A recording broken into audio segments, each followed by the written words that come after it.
Okay, so in this class we will discuss regarding the protection against transient and surges, and we are also going to discuss with what is the system response during severe upset situation. So, we know that the industrial and technological world depends on uninterrupted electric power supply. So, in most of the countries this commercial power that is made available to the loads through national grids. So, loads such as residential lighting, air conditioning, transportation as well as the bulk supply to the public sector, industrial sector, commercial sector and communication sectors are again fed or provided through the national grids, and this national grids are operated through long EHV, that is extra high voltage, and long UHV, that is ultra high voltage transmission lines. Now, power problems in grid, that depends on weather conditions such as lightning storms may come, and because of that there is a fair possibility of equipment failure.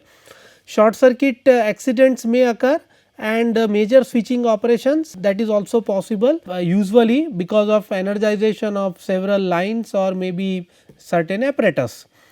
So, power surges are a fact of life, lightning strokes are intended to occur and equipment failures, that is inevitable. So, there is no way to prevent power surges and transients, but of course, there is a way to offer protection for the equipment against transient over voltages and surges. So, let us see what are the sources of generation of transients or surges in EHV or UHV line. So, the switching operation of extra high voltage transmission line is required for ordinary functioning of electrical network. So, we know that when we wish to energize the line, right, maybe suppose we have tripped the line because of maintenance. So, we have to switch off the line. So, we have to switch off the circuit breakers from both ends. Now, after doing successful maintenance, if we wish to energize the line so that the service can be restored, then we have to again energize the line from both the ends. So, we have to switch on the breakers from both the ends. Of course, this switching is carried out without connecting any load. So, switching of an unloaded line, maybe opening or closing of isolating switches like circuit breakers, or when circuit breaker interrupts inductive or capacitive current, then that is going to produce transient over voltages. An abrupt increase in voltage above the rated value for a short duration in power system, that is known as the voltage surge or transient voltage. Though transient or surges are temporary in nature and they are for short duration, they cause over voltage in the system. So, transient disturbances in power systems may damage the main equipment, and sometimes they may cause a great force on system reliability.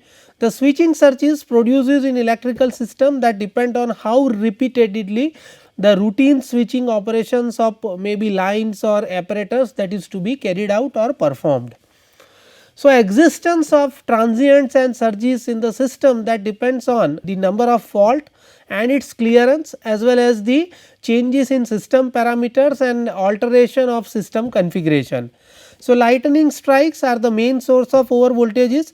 However, switching surges are also there, and because of that a voltage can increase. Though these lightning surges are less in numbers, they badly affect the performance of power system components. In the worst case, there is a possibility of complete failure of insulation due to severe lightning discharge. So, let us see whenever we switch on the transmission line, how the voltage surge occurs and what is its effect. So, when we consider the EHV and UHV line, and when these lines are energized by closing the line circuit breaker from local as well as remote end, the switching surges are generated in the line and in the supply network.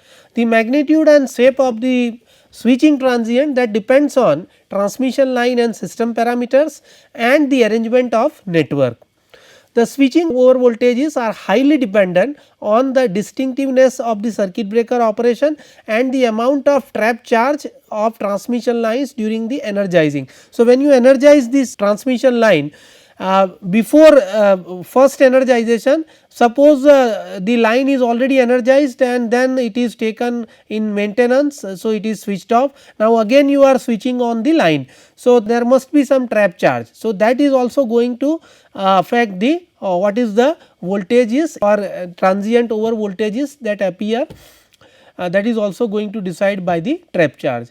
Moreover, its severity depends on the difference between the supply voltages and the line voltages at the instant of energization. So, that means when you energize the line, suppose for example, we have, let us say there is a breaker here, and suppose we wish to energize this line by closing this circuit breaker. So, this, if I consider this point, then this voltage is your supply voltage and this voltage is your line wide voltages. So, what is the difference between these two voltages, that is going to decide where how much voltage or transient over voltage that is going to appear. So, its severity also depends on the difference of supply voltage and line voltages at the instant of energization. Large travelling waves that would be injected in the transmission line when the closing of circuit breaker occurs at an instant when this voltage difference is high. So, the difference between the Vs and Vl, supply voltage and line voltage is high, and at that time if you energize the line, then the travelling waves that would be also that is significant. When this travelling wave reaches to the open end or far end of the line, it gets reflected and a high transient over voltages that is experienced. Such switching transients are more dangerous for many UHV lines, especially for long lines. Hence, transient over voltages generated from switching of transmission lines have great impact on the equipment design and the protection. So, let us consider the second point, that is the switching of capacitor bank. So, we know that shunt capacitor banks are commonly installed at distribution as well as transmission level. So, at distribution level, the shunt capacitor banks are used for power factor improvement, whereas at transmission level it can be used maybe for the system voltage requirement or the supply of VAR requirement. So, switching of capacitor bank is one of the most frequent utility operations, and that depends on the voltage requirement as well as VAR requirement. However, switching of such capacitor banks can create negative impact as far as the power quality is concerned and the supply network and consumer power system is concerned. High magnitude and high frequency transients can occur during the switching of shunt capacitor banks. Whenever a capacitor bank is energized, it draws a transient current, that is known as transient inrush current, from the bus or from the transformer. The transient inrush, that is distinguished by a surge of current having high magnitude and high frequency, that is of several hundred hertz, hence transient over voltages are produced. So, switching of one after the other capacitor adjoining the previously energized, suppose we have one capacitor bank and along with that we have another capacitor bank. So, when one capacitor bank is already energized and when you energize the another capacitor bank, then also the magnitude of current and the frequency that is also very high, and because of that whatever transient over voltage is produced, that is severe than the only single capacitor bank that is energized. So, as the series connection of capacitor banks provide lower inductance, the effective capacitance slightly reduces. So, in case of series compensated transmission line, switching surge over voltages are produced due to trap charges and that remain present in the capacitor bank at the instant of line reclosing. So, this phenomena leads to increase in potential of phase to ground as well as phase to phase voltages of the transmission line. Moreover, the transient recovery voltage, that is known as TRV voltage, experienced by first circuit breaker to clear the fault on series compensated line, that is also of very high magnitude. So, let us consider the third point, that is known as the switching of coupling capacitor voltage transformer, that is known as CCVT. So, we know that the CCVTs are used in power system networks since many years for protective relaying application purpose and as well as for measurement purpose.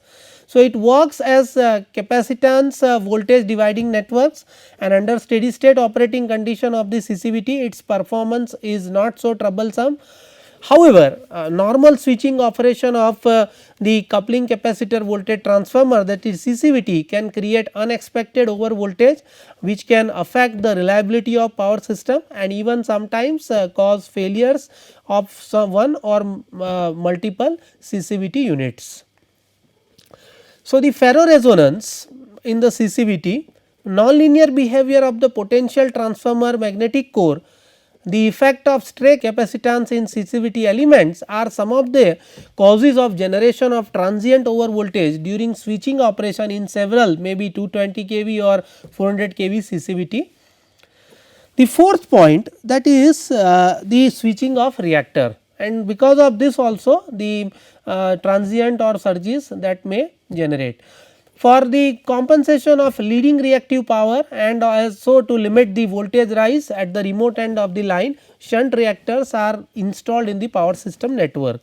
Such a high voltage reactor is frequently switched on and switched off during the periods of low load operation of the system, and it is switched off when the load increases.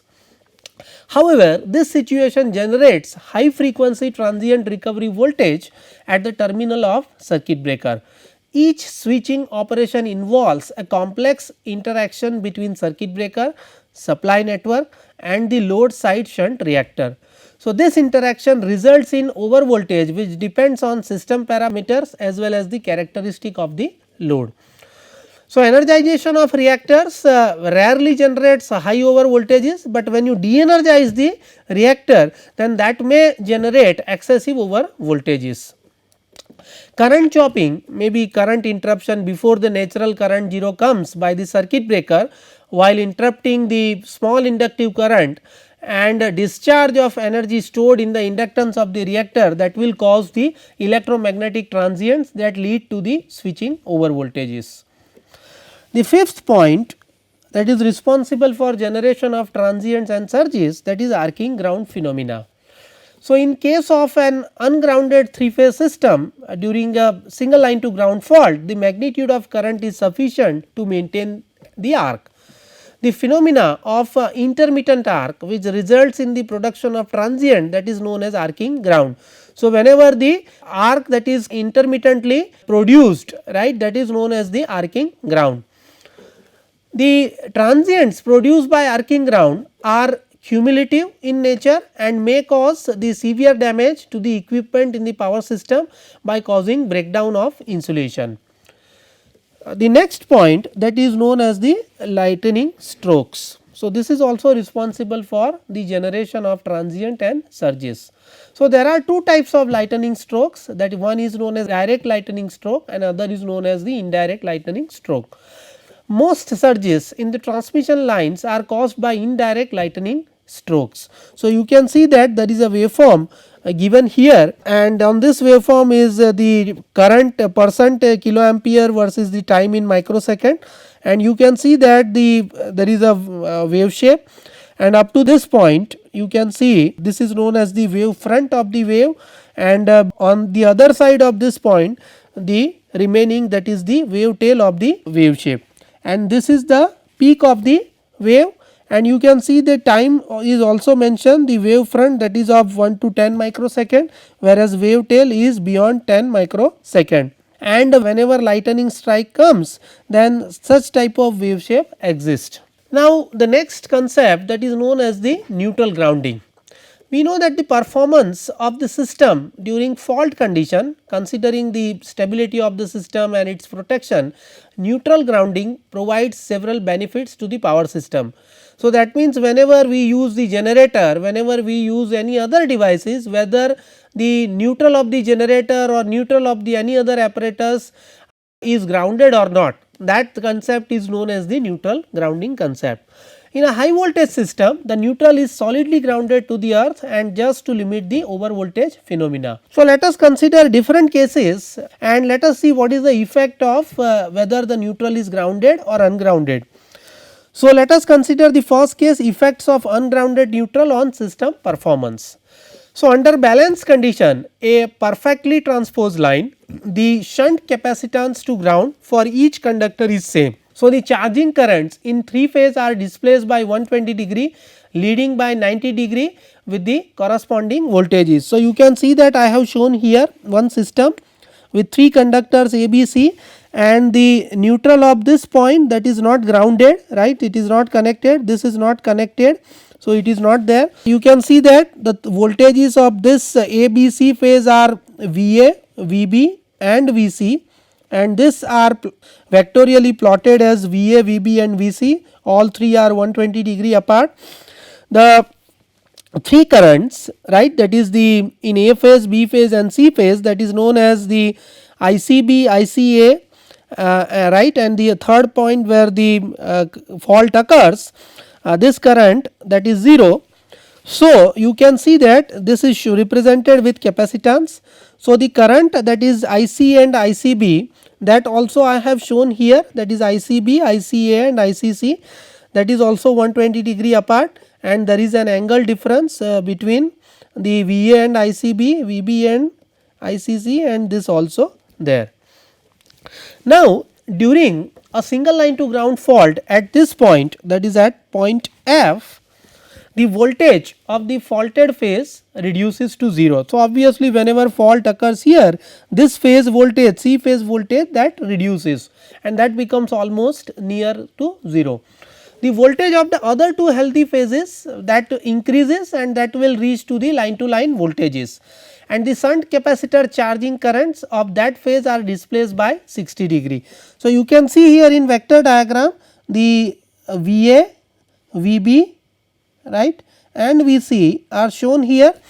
Then I have to draw the line to line, these are the phase voltages. So, if I just calculate the line to line voltages, you have to connect with VA with Vc. So, you have the one voltage is I have shown this dotted line here and the other with Vc to B. So, you can see that the current, that is the ICB current, that is here you can see this current ICB current from A phase to ground. This current leads by the voltage, this voltage, right, that is VCB, by an angle 90 degree. Similarly, the other current, that is ICA, that leads the voltages, that is the VCA, this voltage, by again 90 degree. And so, the angle between ICA and ICB, this angle, that is 60 degree, and if you take again the parallelogram, then you will get this current, that is 3 IC. So, that 3 IC current, that is going to flow through the fault, and that is the fault current. Thus, the net charging current, that is 3 times the phase current under the balance condition, and this condition is known as arcing ground condition. Now, if I consider the solid grounding, that means this point is directly connected to the earth, right, these 3 points, that is directly connected to the earth. So, a system where the neutral is directly connected to the ground without any resistor or reactor, then during a single line to ground fault, the phase voltage of healthy phases does not exceed the 80% of the line voltage. So, that means if we solidly ground the system, then the phase voltage of other healthy phases in which fault is not there, those voltages are not going to increase up to line voltage, but it will restrict up to 80% of the line voltage. So, again you can see the same vector diagram, right, VA, VB, Vc all are 120 degree apart, and then I have plotted the ICA and ICB as I shown here in this vector diagram, right, and after getting parallelogram you will get the current IC, right. Now, let us consider the resistance grounding. So, here in the case of resistor grounding, high ohmic resistor is inserted between the neutral of the system and the ground. So, this type of grounding is used in generator neutral to reduce the magnitude of ground floor current and its destructive effect. So, during a single line to ground fault, say C phase to ground fault, the again the same condition we take, the fault current IF lags behind the phase voltage by an angle theta, which depends on the value of resistor connected, that is R, and the reactance of the system up to the fault point. So, if I consider the resistance grounding, then by selecting the proper value of R, the charging current which is going to flow through the IF, which is equal to 3 times the IC, that is compensated with fault current IF, so that the transient oscillation due to arcing ground, that is eliminated. So, you can see here again I have connected this point through the ground through resistor R, and you can see that the same situation is there. This fault current, that is going to flow through this resistor which is connected between neutral and earth, and you can see I have shown again the vector diagram with VA, VB and VC 120 degree apart. Again I have drawn the line voltages here, right. And again I have shown the ICA which leads this VCA by 90 degree, and ICB that leads the VCB by 90 degree, and by combining these two currents you will have the current, that is 3 IC, and you can see that IF that is equal to 3 IC as we have shown, right, this value. So you can see here that in this 3 IC that is exactly equal to your IF reactive, right. So that you can easily compensate. Now the next type of grounding, that is known as reactance grounding. So in case of reactance grounding, a reactance is inserted between the neutral and the earth. Whenever you use such type of grounding, the x0 by x1 of this type of reactor, that is greater than 3, then and then the system is said to be reactance grounding. This type of method is used in a circuit when the large charging current such as the neutral of the synchronous motor and capacitor bank, that is to be there. So this type of grounding is used in synchronous motor and capacitor bank. Now next point, that is known as the resonant grounding. Now the resonant grounding includes the arc suspension separation coil. So it is basically arc separation coil is nothing but the iron core reactor, and that is connected between the neutral and the earth or the ground. The main function of this type of arc separation coil is to limit the earth fault current as well as to extinguish the arc that is sustained during the ground fault by balancing the fault current, which is exactly equal to the charging current, that is IF is equal to 3 IC. The arc separation coil is also known as Peterson coil or the ground fault neutralizer. So if I consider the diagram of resonant grounding, then you can see that in this figure the neutral of the system grounded through the arc separation coil, that is here, right. So this neutral is connected through the earth through this coil, and vector diagram is also shown, again considering the same fault at point F in C phase, right. And again you can see that this current that leads this voltage by 90 degree, and this current that leads this voltage by 90 degree, and you will get this current by adding these two currents, which is equal to exactly IF. So if the inductive reactance of say Peterson coil is, let us say, XL, then the fault current through it, that is given by the IF, which is equal to the phase voltage divided by the XL, that is the inductive reactance of the coil. If the capacitance of each phase, that is considered to be, let us say, C, maybe in microfarad or millifarad, then the charging current during the fault, that is given by 3 IC, that is equal to 3, where IC is equal to V phase into omega into C, where omega is the angular frequency which is given by 2 pi f, where f is the system frequency.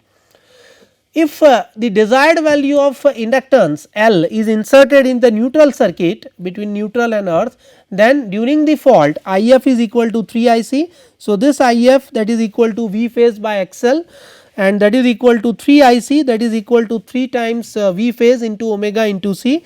So using this you can easily find out the value of L that is to be inserted in the neutral circuit, that is equal to 1 upon 3 omega square into C. So the resonance grounding is generally used for medium voltage transmission lines connected to the generating source. So let us summarize the different grounding practices used in from generation to the transmission to the distribution.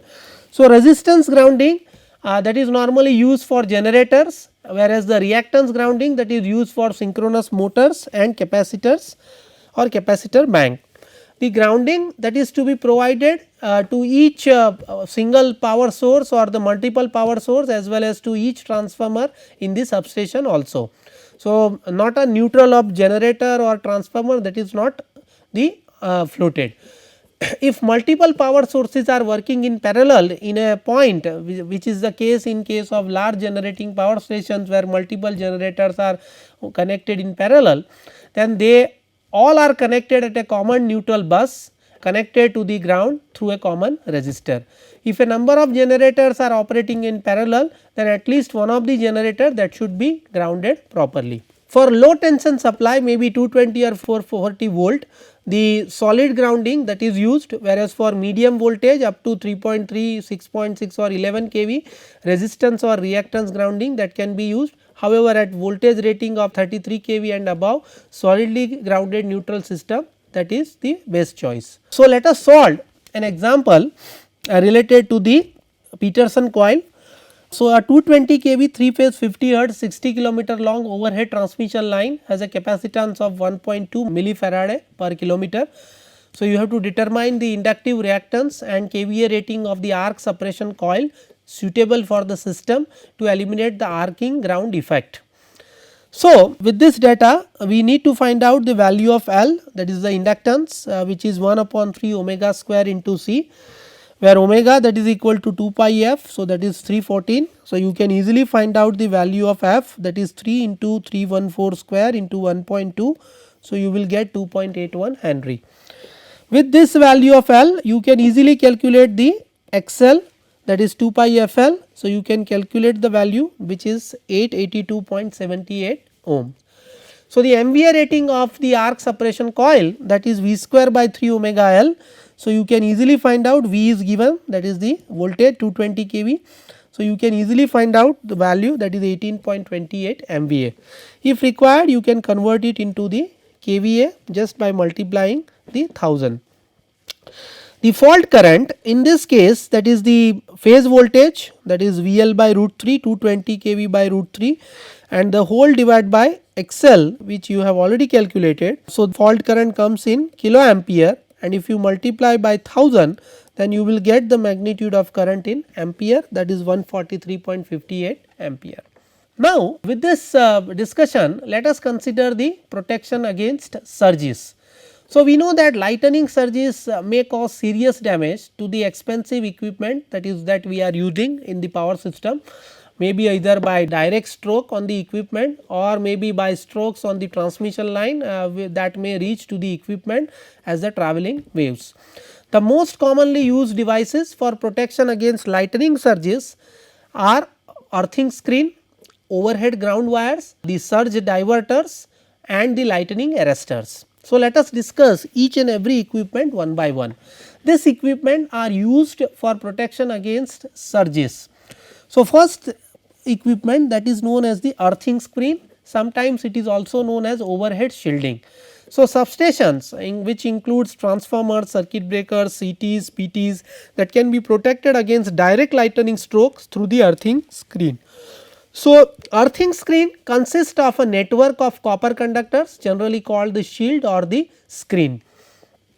The earthing screen is appropriately connected to the earth at least at 2 points through the low impedance. So, whenever a direct stroke occurs on the station, the screen, that is the earthing screen, provides a low resistance path by which the lightning surges, that is discharged to the earth, and hence this can be protected.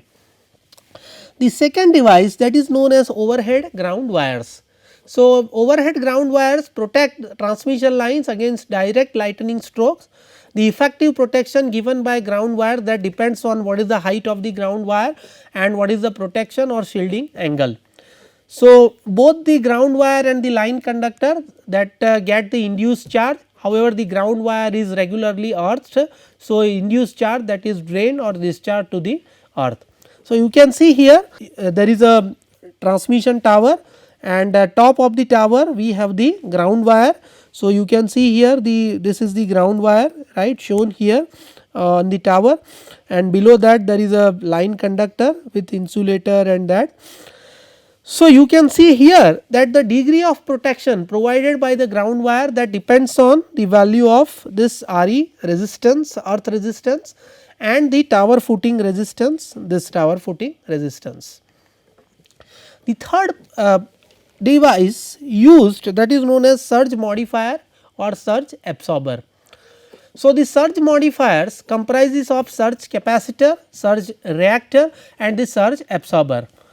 The surge modifier is a small shunt capacitor connected between the line and earth and a series air core inductor.